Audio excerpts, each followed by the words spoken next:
Good morning, everyone. As the voice said, my name is Victoria Sampson. I'm the Washington Office Director of the Secure World Foundation. I'd like to thank you for showing up bright and early on the last day of the AMOS conference. It's been a really great set of days with great conversations, and I'm looking forward to this morning's session. I think there's going to be some really interesting outputs. With that, we're going to go straight to our keynote. Kevin O'Connell is the Director of the Office of Space Commerce at the U.S. Department of Commerce. With this position, he leads the office with responsibility as a space industry advocate with the executive branch of the U.S. government. Mr. O'Connell brings over 35 years of experience in the U.S. government and research organizations, and as an entrepreneur and business leader in this position. He has researched and written extensively in the policy, security, and global market issues related to the commercialization of remote sensing. His background also includes extensive experience in national security and intelligence matters. His full bio is available on your app. With that, general reminder that Kevin has said he'll leave some time for questions at the end. Is that right, Kevin? Yes, okay, good. That's still correct. All right, so if you have any questions, please feel free to send them through the app, and we'll look forward to getting at them at the end. So with that, please join me in welcoming Kevin to the podium.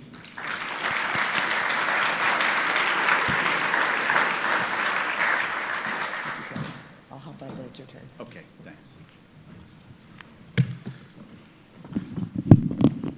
Good morning, everyone. I'm told I failed Maui Casual Friday today. Okay, so I'm sorry about that. I really apologize for that.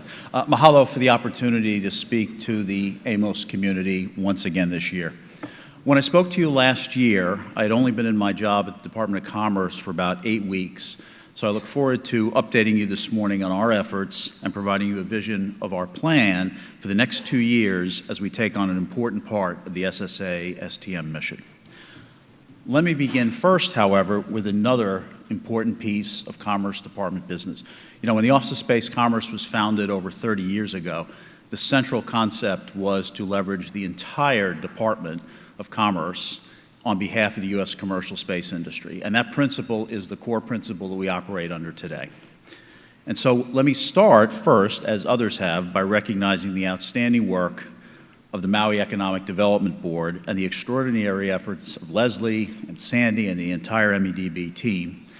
Many have hailed their contributions in this 20th year of AMOS. What you may not know, however, is that the Maui Economic Development Board is also a winner of one of the 2019 Regional Innovation Grants from the Economic Development Administration, which is one of our sister organizations in the Department of Commerce.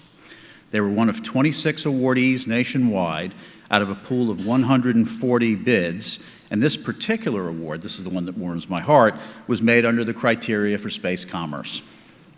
Far beyond AMOS and our efforts here, the MEDB is working to grow Hawaii's space economy through outreach like Emergent and other educational programs that are designed to reach over 2,000 secondary students across the state.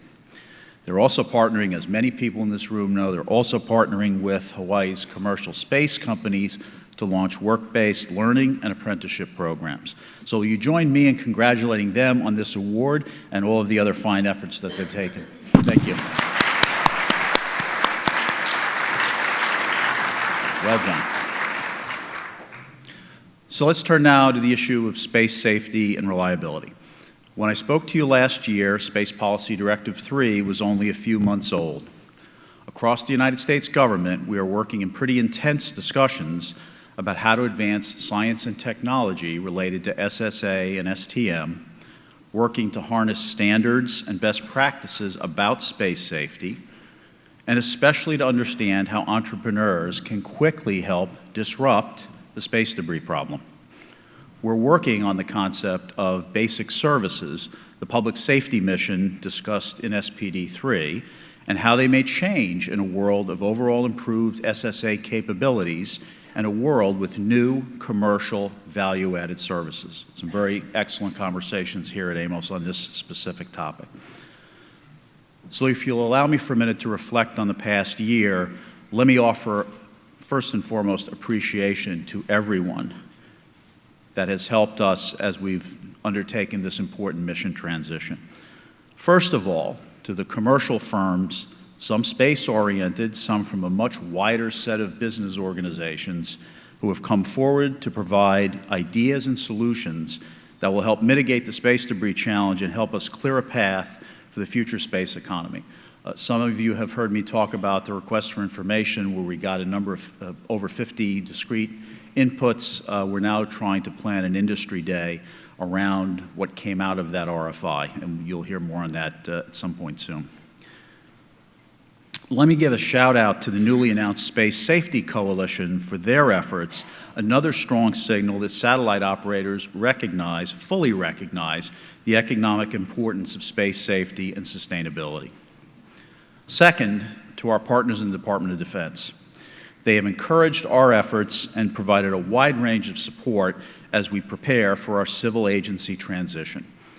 They have welcomed our colleague, Mr. Mark Daly. Mark, raise your hand over there, who's the Department of Commerce's head of the landing team at Vandenberg. They've provided access to the Unified Data Library and allowed us to participate in a number of exercises that are designed to showcase the diverse capabilities from the private sector.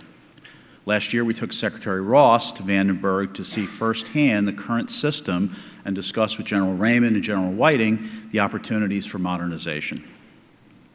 Third, to our international friends and allies.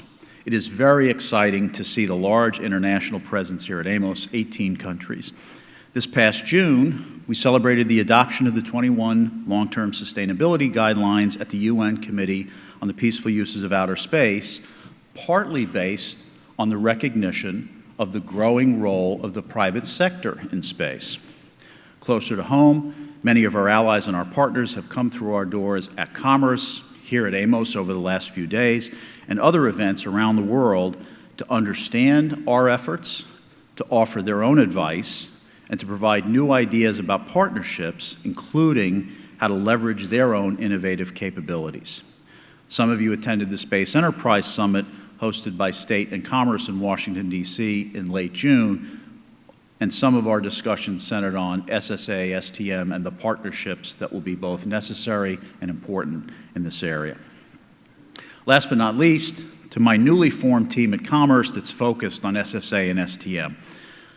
In addition to Mark, this audience has already heard from Dr. Diane Howard, the Chief Counsel of the Office, and Mark Mulholland, long a Senior Analyst for NOAA on SSA and STM. Adele Luda joins us as a Presidential Innovation Fellow with deep, relevant technical experience. This small team gets to leverage additional resources at Commerce, whether through the dedicated space team that has existed since my arrival, or through the deep technical expertise of organizations like NIST, NOAA, and NTIA on spectrum. Of course, SPD3 defines radio frequency interference as another aspect of space debris that we have to worry about. Sometimes there's a real benefit to speaking at the end of a conference. We've had incredibly interesting discussions about creating a more cooperative space environment, about how to encourage greater transparency and data sharing, and about the wide range of sensors, analytic tools, and other capabilities designed to improve space safety and sustainability. Shout out to the companies that are in the exhibit hall and those that we've been able to talk to privately outside the hall as well. Some very impressive, innovative capabilities. We've been naturally focused on avoiding the harm of space debris, and General Shaw started us off the other day by talking about convincing an adversary every day to fight another day, a different day. Another tool to accomplish that is the growth in global space commerce. In other words, beyond those very important missions, we need to start thinking about improved SSA and STM as an enabler of the growing global space economy. Improved situational awareness and space traffic management are a key dependency for the trillion-dollar space economy. Think about it. Satellite inspection and satellite servicing are often described as an important next wave of space commerce. Improved SSA and STM will enable those capabilities, which potentially change the economics of space in fundamental ways.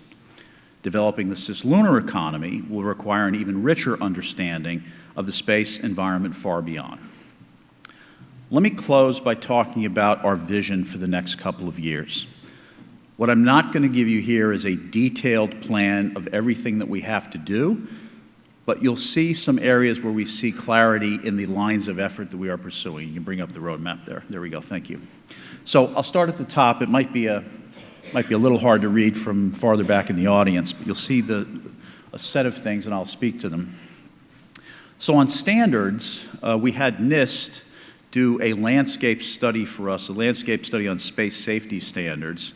And we're starting to look at where there are gaps. NIST has a toolkit which is inclusive and recognized across the standards community. And so it would benefit from the good work already done by ISO and CCSDS and other organizations as well. There's considerable work underway on standards, and we'll work with our partners at FAA and other organizations to assess existing standards as well as follow those that are already in development. Those standards could ultimately lead, per SPD3, to a new regulatory framework, which of course will be light touch. On industry outreach, we see continuous interaction with industry as new capabilities and concepts emerge to gather industry input on standards and regulatory frameworks and to understand trends in the commercial market. We spent a lot of time yesterday on the government role versus the commercial role, and that's a very important question for us to focus on. On system evaluation, we're already doing a quick evaluation of the UDL, the Unified Data Library, and considering many different aspects of what will become our open architecture data repository. And again, that's well informed already by a variety of industry inputs, as well as things that are being done on the government side. Again, an excellent panel on this yesterday, courtesy of MEDB and Secure World. A lot for us to think about as takeaways from that panel. Other programs in the government, like DARPA's Hallmark program and a new NOAA program called EPIC, hold potentially important lessons in addition to those that we're hearing from the cloud computing and other commercial industries. Also, as discussed here at AMOS, and this one might be a good one for the graduate students in the room, there are important parallels in the commercialization of satellite imagery, weather, and my favorite, GPS. None of these examples is perfect, but they may offer clues as to how quickly we can advance both government and commercial interests in SSA and STM. So that's worthy of considerable additional discussion. On exercises, we will continue to participate in national level activities with the purpose of including, advocating, and supporting commercial perspectives, as well as emphasize the potential role of commercial solutions in dealing with hard problems. Finally, on what is referred to here as experiments, and I actually prefer the word pilots, we hope to create our own engagements in the commercial market in order to evaluate utility and to test important challenges and test new concepts. The bulk of these efforts will be focused on the design of the open architecture data repository. We see the OADR as the place from which to ultimately create conjunction notifications per SPD3 based on the DoD authoritative catalog and a wide range of commercial and allied services. It will also serve, to use a phrase oft heard here at AMOS, as a marketplace for innovation among diverse providers of new SSA, STM-related capabilities with a view toward encouraging the development of a value-added market. Fiscal year 20 for us at the Department of Commerce is going to be an important building block year as we start to accelerate toward SPD3's 2024 goal of a civil agency for commercial notifications and other services. Resources and focus will be key even as we execute our other responsibilities in the Office of Space Commerce. We will continue to adopt a whole-of-commerce approach to this challenge. And so, for example, last week in Boulder, we held a space commerce symposium that involved NIST, NOAA, NTIA, and the Office of Space Commerce. That was quite good, and we had some focus on standards at that particular event. And we will continue to work with all of our partners for insights on how to create a truly modern SSA system that improves coordination in space. It is both an interesting and important time to be working in the space business. In addition to the very important mission of avoiding space debris and creating new ones, avoiding the creation of new ones, Improving SSA and STM is one of the key enablers of a rapidly growing commercial space economy and the safety, security, and operational sustainability of outer space that benefits all nations. I'll look forward to updating you at the 21st AMOS conference, if not sooner. Thanks very much, and I'll take some questions right now.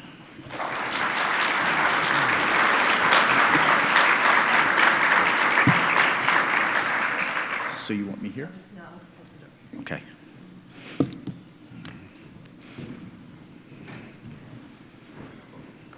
Any question from Doug Lavero is rejected, by the way.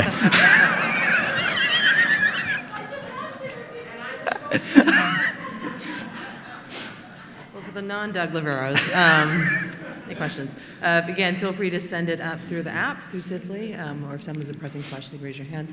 But I'm going to start off by asking Kevin, you talked a little bit about the need for a light regulatory touch, and we went over that a little bit yesterday about the idea of how do you balance the need for promoting the commercial sector while providing a public good and public interest. How do you guys plan to thread that needle? So we purposely left the regulatory piece. SPD3 does include a desire for thinking about regulatory frameworks, and we've purposely left that piece to nearer to the end of our processes, and not that there's a finite clock on that, but one of the ways we're thinking about it at Commerce is that people often think about regulation only as a hammer, okay? That's something that purposely stops commercial activity. We tend to think of it in a very different way, that there is a wide range of incentives that can be created, and some of this often involves the insurance community, to encourage safe behavior in space. The other comment I make on this is we increasingly now have industry coming to us with ideas about regulation. And that sounds sort of contrary, but industry is coming to us saying, we probably have to start to think about this now. And of course, in the United States, by law, we actually consider industry perspectives as we develop standards and regulation and things like that. So we think it's not a hammer. We think there's a way to create the right set of incentives for the outcomes we want to achieve in space. Building on that, about having incentives and the insurance industry play a role, I mean, that's definitely a possibility, but you have things like Swiss Re pulling out of the insurance business, and they're one of the biggest funders or biggest spenders on space insurance. How do we know the insurance industry even wants that role or is willing to play it?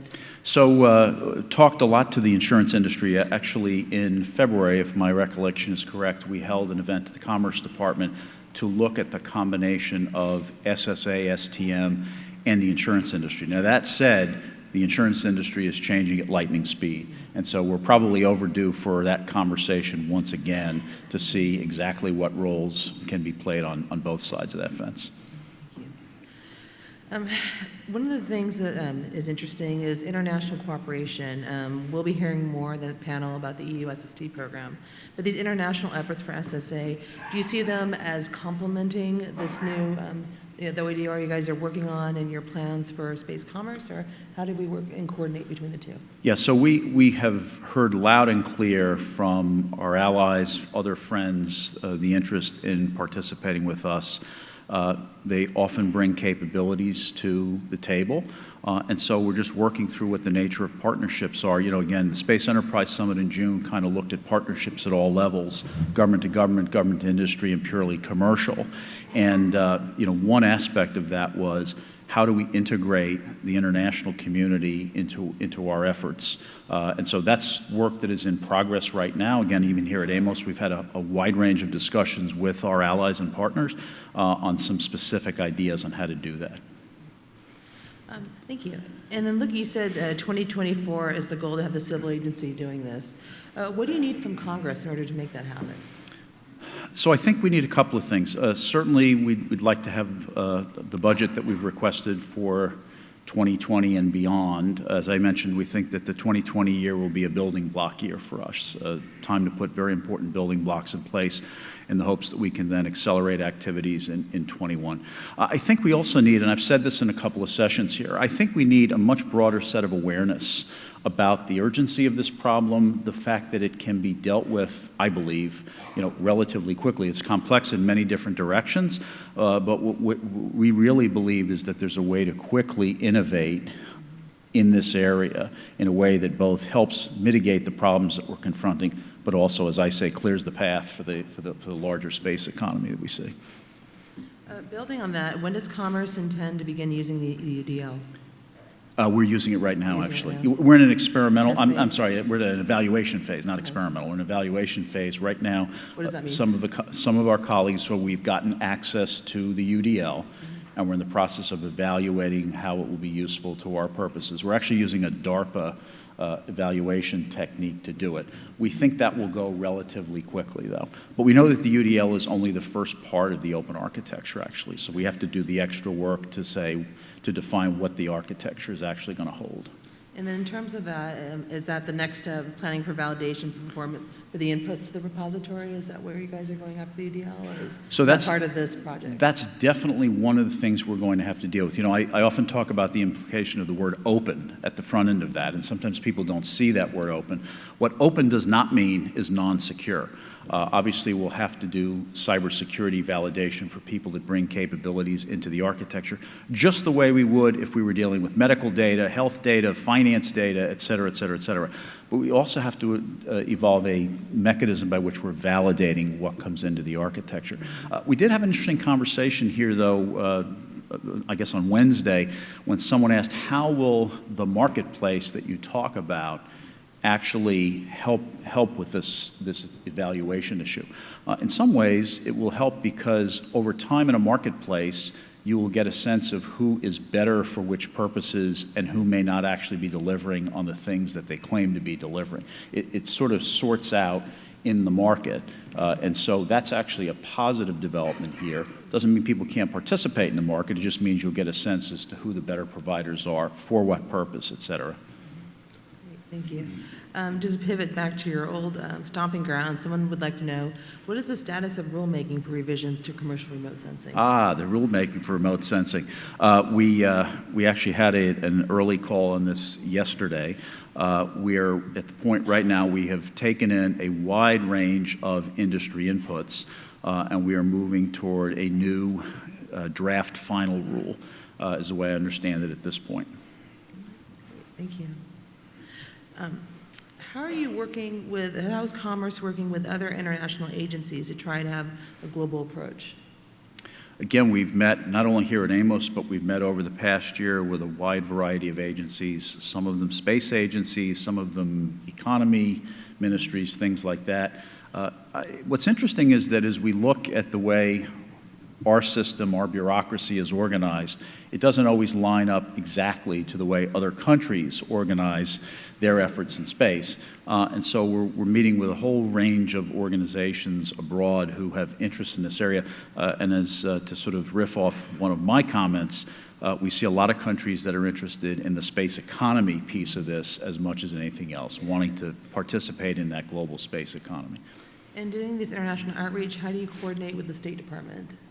Regularly. Yeah. Hopefully. Great. And then you brought up a little bit about the open does not mean non-secure. Non-secure, Right. but does it mean free? The participation in it may be free, okay, and this is a detail that has to be worked out. The participation in it may be free. What is offered in the marketplace may not be free.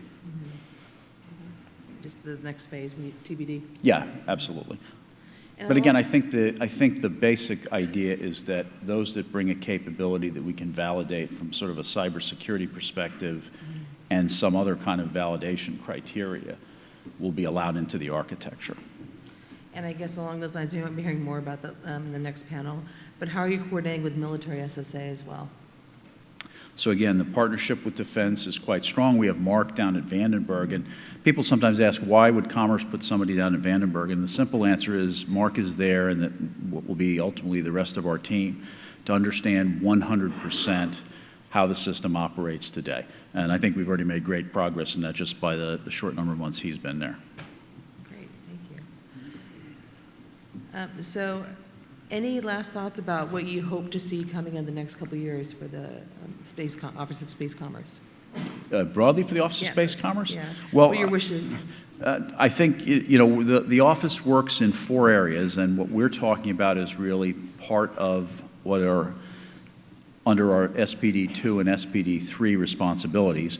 We have a couple of other areas that we work in. One is the industry advocacy role. And again, the summits that we host, we are planning a summit for around the time of IAC on the unique challenges of small business startups. And so I don't have specifics yet on the date of that, but we'll let people know as quickly as possible.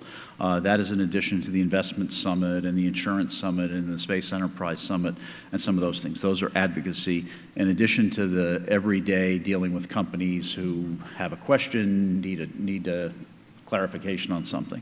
Second is the bucket of things that are under SPD2 and SPD3, which are substantial, obviously.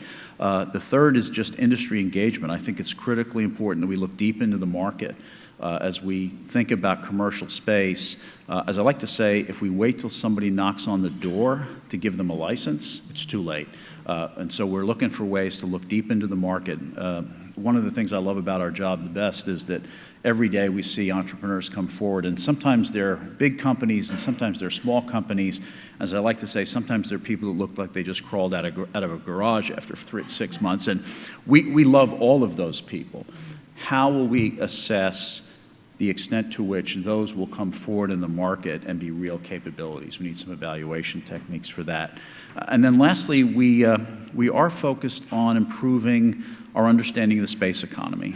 So as we have these $1 to $3 trillion estimates, what we find is that the way we account for space activities is still relatively old-fashioned. And so we are looking right now for new ways to do accounting. This is another place where we're dealing with the Bureau of Economic Analysis at Commerce, who in 2020 will create what's called a satellite account. That's just the coincidental term for counting activities in the space economy. And so why is that hard? The way we count industrial activities in the United States, and I think other countries suffer this as well, they tend to count production that results in things, satellites, rockets, and so we'll still need to count those. But the space business, of course, is hurtling at lightning speed towards services, and those are harder to count. Why are we more productive? Because we reached this place via GPS, et cetera. And so we're going to work hard on developing new methodologies. We welcome new scholarship in this area. We welcome all new methodologies that help us do a better accounting for that. So that's the landscape of the things we're working on in the Office of Space Commerce, in addition to what we're talking about here. So just a few things then. All right, well, it sounds like you guys have a lot of evolution and exciting things coming up. So absolutely. Good luck in the next couple of years. And I see we're at time. I've been given very strict instructions to stick to the schedule. So please join me in thanking Kevin on a fantastic keynote. Thanks, everybody.